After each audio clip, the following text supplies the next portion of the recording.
आप जानते हैं कि हमारी दुनिया में इस्तेमाल होने वाला स्टील कैसे बनता है? आज हम स्टील बनाने की पूरी प्रक्रिया जानेंगे। स्टील लोहे से बनता है। सबसे पहले लौह अयस्क को ब्लास्ट फर्नेस में डाला जाता है। यहाँ उच्च तापमान पर लौह अयस्क से पिघला हुआ लोहा बनता है। अब स्टील को अलग अलग शेप्स में ढाला जाता है, जैसे बार्स, शीट्स, पाइप्स आदि। स्टील हमारी एवरीडे लाइफ का हिस्सा है। नमस्कार, आज बात करते हैं स्टील की उस सीक्रेट रेसिपी की जिसने सच में हमारी दुनिया को बनाया है। मतलब ये एक ऐसी कहानी है जो शुरू तो होती है लोहे से, लेकिन फिर गगनचुंबी इमारतों से लेकर तलवार की तेज धार तक ना जाने कितने रूप ले लेती है। कभी सोचा है कि एक ही मेटल से बनी चीजों में इतना ज्यादा फर्क कैसे हो सकता है? मतलब एक तरफ तो है विशाल गगनचुंबी इमारतें और दूसरी तरफ एक रेजर शार्प ब्लेड जो कुछ भी काट दे। ये होता कैसे है? इसका जवाब छिपा है इसकी रेसिपी में। देखिए, स्टील कोई एक चीज नहीं है, ये तो मटेरियल्स का एक पूरा परिवार है जिसकी पहचान इस बात से होती है कि उसमें क्या-क्या मिलाया गया है और उसे बनाया कैसे गया है। तो इस रेसिपी का सबसे पहला और सबसे जरूरी इंग्रेडिएंट क्या है? वो है कार्बन। जी हाँ, यही वो मैजिकल एलिमेंट है जो एक आम से लोहे को एक जबरदस्त स्टील में बदल देता है। तो टेक्निकली स्टील लोहे और कार्बन का एक अलॉय यानी कि एक मिश्र धातु है। और यहाँ पर सबसे जरूरी बात है कार्बन की मात्रा। जब ये 2% से कम होती है तब हम उसे स्टील कहते हैं, लेकिन जैसे ही ये 2% के उस मैजिकल नंबर को पार करती है वो बन जाता है कास्ट आयरन यानी ढलवा लोहा।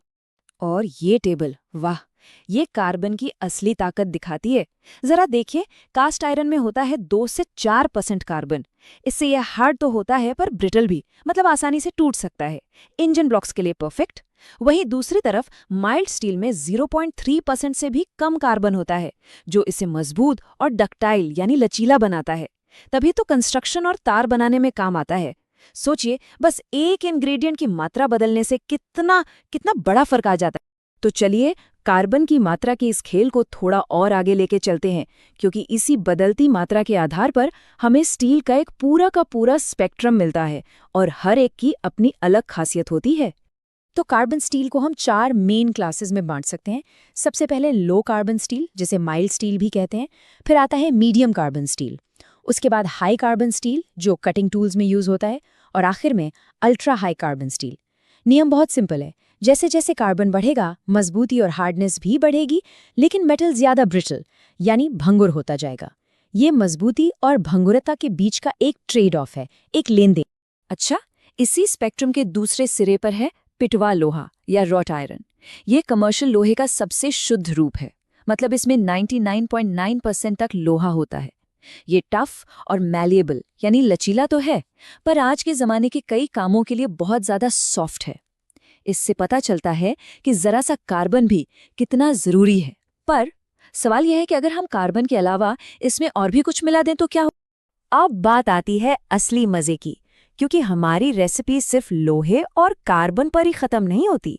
असली जादू तो तब शुरू होता है जब हम इसमें कुछ मसाले डालते हैं, मतलब दूसरे अलॉइंग एलिमेंट्स जो स्टील को स्पेशल पावर्स देते हैं। तो सबसे पहला मसाला है क्रोमियम। यही है स्टेनलेस स्टील का सीक्रेट इंग्रेडिएंट। ये एलिमेंट जंग लगने और पपड़ी जमने से बचाता है, मतलब रस्ट रेजिस्टेंस को जबरदस्त तरीके से बढ़ा देता है। इसीलिए तो मेडिकल टूल्स और कार के पार्ट्स के लिए ये एकदम परफेक्ट है। अगला है टंगस्टन। इसे हम हाई टेम्परेचर का हीरो कह सकते हैं। टंगस्टन की वजह से स्टील बहुत ज्यादा गर्मी में भी अपनी हार्डनेस और काटने की धार बनाए रखता है। यही वजह है कि ये हाई स्पीड स्टील का एक मेन हिस्सा है। आपने famous 18:4:1 ratio tungsten chromium vanadium के बारे में सुना होगा। वो इसी से बनता है, जो तेज रफ्तार कटिंग टूल्स में यूज होता है। और फिर आता है निकेल। ये है बैलेंस का किंग। ये मजबूती और हार्डनेस तो बढ़ाता है, लेकिन स्टील को ब्रिटल नहीं होने देता। मतलब ये स्ट्रेंथ और फ्लेक्सिबिलिटी के बीच एक कमाल का बैलेंस बनाता है, जो बहुत सारी एप्लीकेशंस के लिए बहुत जरूरी है। यही इसकी खासियत है। तो एक बहुत जरूरी बात, अब तक हमने जो भी बात की वो तो कहानी का सिर्फ आधा हिस्सा है। इंग्रेडिएंट्स तो ठीक है, पर असली जादू होता है पकाने के तरीके में। मतलब एटम्स यानी परमाणु खुद को अरेंज कैसे करते हैं। जरा सोचिए, एक ही जैसे एटम्स अगर उन्हें अलग अलग तरीके से अरेंज कर दिया जाए तो वो बिल्कुल अलग अलग प्रॉपर्टीज वाले मटेरियल बना सकते हैं। ये जो अंदर की क्रिस्टल बनावट है ना, जिसे हम माइक्रोस्ट्रक्चर कहते हैं, असल में वही स्टील का असली कैरेक्टर तय करती है। चलिए इसे जरा माइक्रोस्कोप के नीचे देखते हैं। एक तरफ है पर्लाइट, जिसका स्ट्रक्चर एकदम ऑर्गेनाइज्ड लेयर्स जैसा है। ये तब बनता है जब स्टील को धीरे धीरे ठंडा किया जाता है और ये थोड़ा सॉफ्ट होता है। दूसरी तरफ है मार्टेनसाइट, जिसका स्ट्रक्चर एकदम खियोटिक सुई जैसा बिखरा हुआ है। ये तब बनता है जब स्टील को बहुत तेजी से ठंडा करते हैं, जिसे क्वेंचिंग कहते हैं, और ये बहुत ज्यादा हार्ड होता है। मटेरियल एक ही, बस ठंडा करने की स्पीड अलग और नतीजा एकदम अलग। तो सवाल ये है कि मेटलर्जिस्ट यानी धातु विज्ञानी इस माइक्रोस्ट्रक्चर को कंट्रोल कैसे करते हैं? वो इसे एक बहुत ही सटीक प्रोसेस से करते हैं, जिसे कहते हैं हीट ट्रीटमेंट यानी ऊष्मा उपचार। इसमें गर्म करना और ठंडा करना शामिल है। और ये रहा उनका मैप, टाइम टेम्परेचर ट्रांसफॉर्मेशन या TTT डायग्राम। इसे आप स्टील के लिए एक choose your own adventure game की तरह समझ सकते हैं, जहां आप जो रास्ता चुनेंगे नतीजा वैसा ही होगा। देखिए, अगर स्टील को इस ऊपर वाले रास्ते से धीरे धीरे ठंडा किया जाए तो हमें मिलता है सॉफ्ट पर्लाइट। लेकिन अगर इसे क्वेंच कर दें, मतलब इस खड़ी ढलान वाले रास्ते से तेजी से नीचे ले आएं, तो हम सुपर स्ट्रॉन्ग मार्टेनसाइट को उसकी स्ट्रक्चर में लॉक कर देते हैं। हर रास्ता एक अलग तरह का स्टील बनाता है, हर बार एक नया एडवेंचर।